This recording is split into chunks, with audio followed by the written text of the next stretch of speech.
Hello everyone, welcome back to my channel.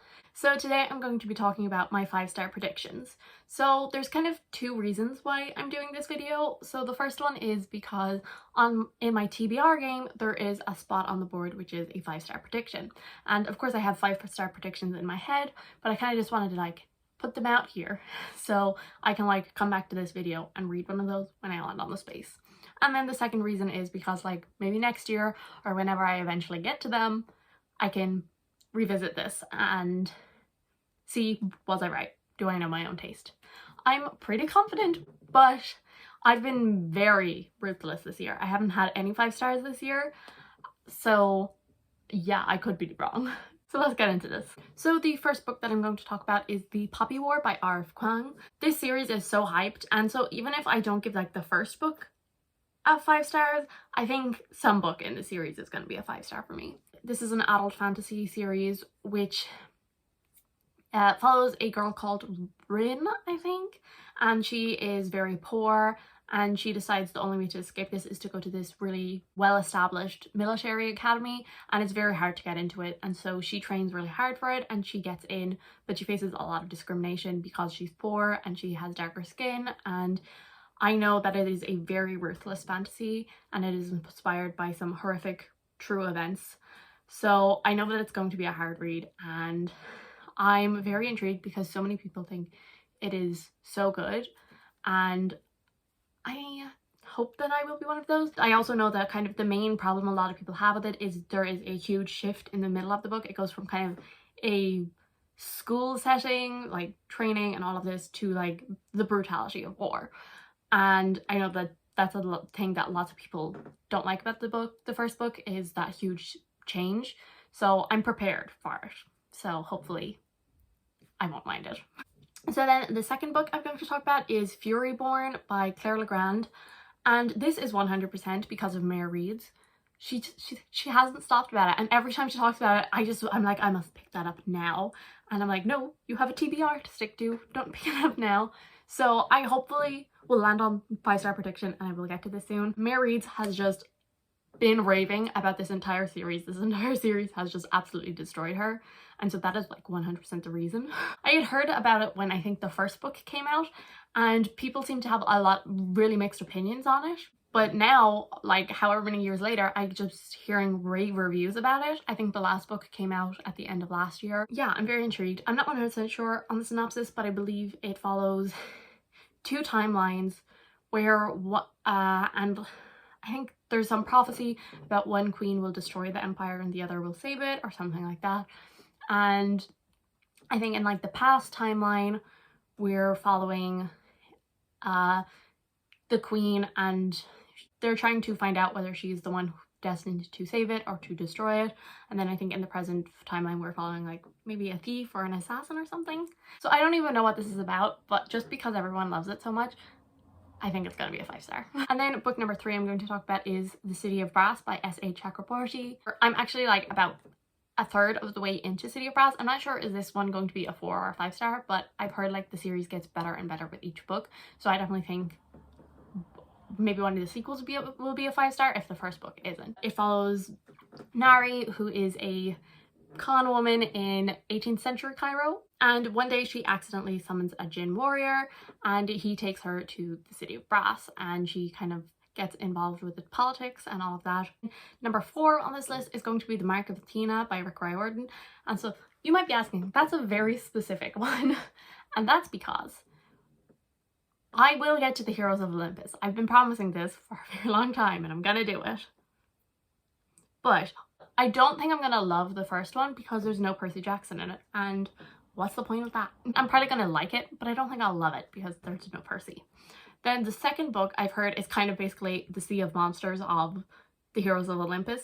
So obviously Rick Riordan has a bit of trouble with the second book in series, so I've heard that's the weakest of them all. And then the third book is The Mark of Athena, so I think that one is where it's at, and I love that. It's set in the Percy Jackson universe, so it follows demigods and all of that, and I think it is multiple perspectives, and it, I think, kind of expands the world. Then book number 5 on this list is going to be Witch Shadow by Susan Dennard.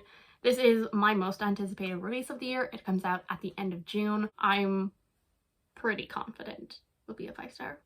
Otherwise, I'm going to be really disappointed, which would be bad. Please read the Witchland series by Susan Dennard, please. Where are they? I think they're here.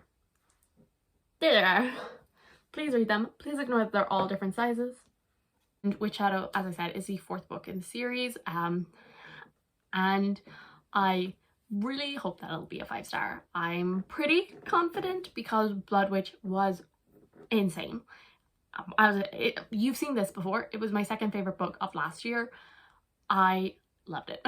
So I'm hoping that the series has just gotten better and better with each installment. So I'm hoping Witch Shadow will live up to that. Am I putting too much pressure on it?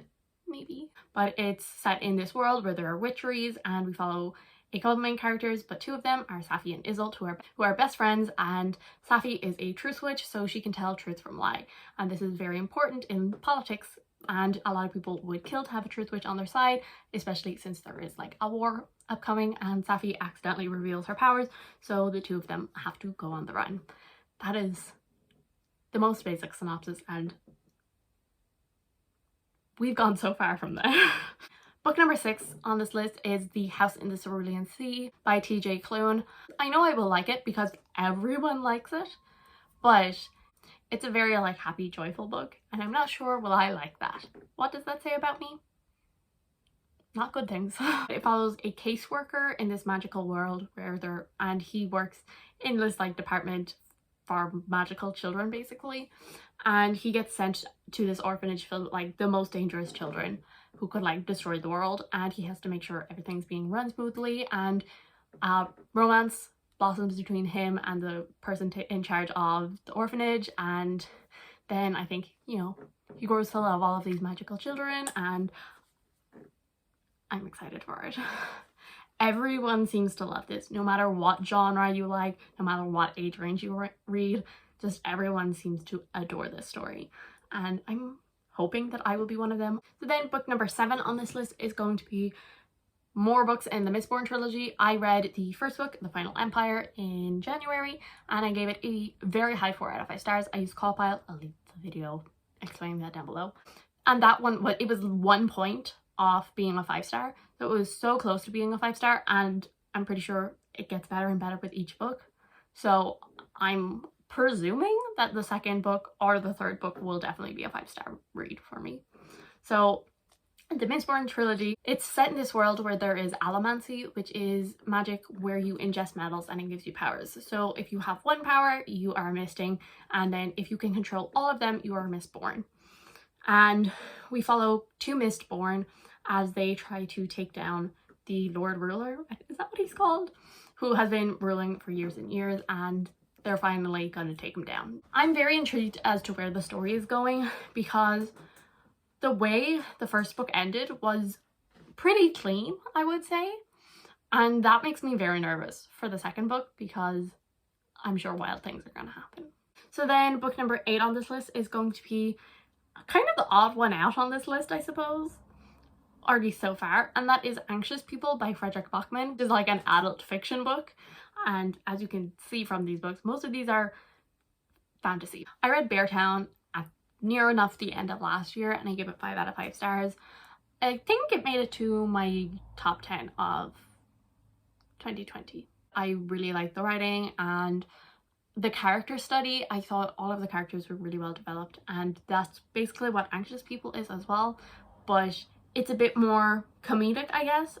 I've seen people cry about it, and again, this is another one kind of because of Mary Read. She kept going on about Beartown, and I think she's liked Anxious People kind of the same. They were like pretty closely rated for her, I think. They're both 5 stars.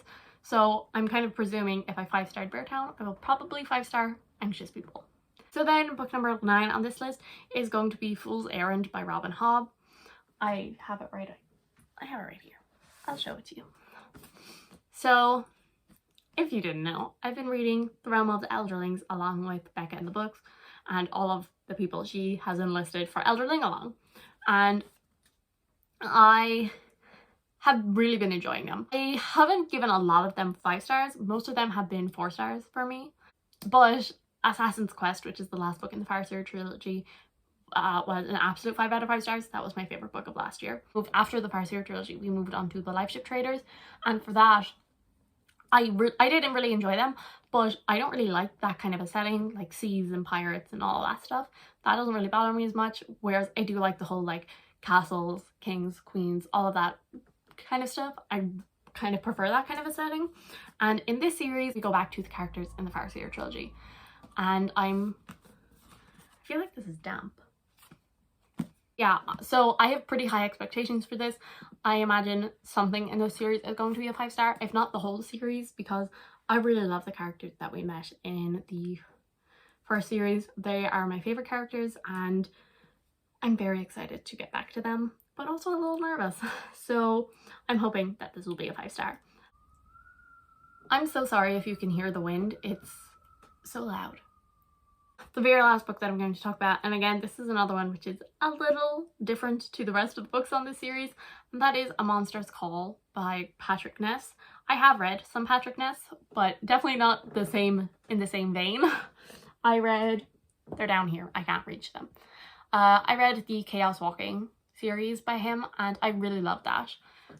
And that is a completely different vibe from this book, because like that is like sci-fi dystopian, whereas this is a fairly short story about a child whose mother, I think, is sick, and a monster kind of visits him and is like telling him stories. I'm not 100% sure of the synopsis, but it destroys everyone. I'm sure it's going to destroy me as well. I do really want to read it eventually. I do want to read more Patrick Ness, just full stop, but I think that one is definitely a book that I'm probably going to give 5 stars, and it might make me cry. I don't cry very easily at books. So those are the 10 books that I think I will give 5 stars to. So hopefully I'm right. I will revisit this maybe in a year or so, whenever I finish them. And as I said, if I land on 5-star prediction, I will read one of these books. Tell me some of your 5-star predictions. Thank you guys so much for watching. I do hope you enjoyed. If you did, subscribe, and I will see you all in the next one. Bye!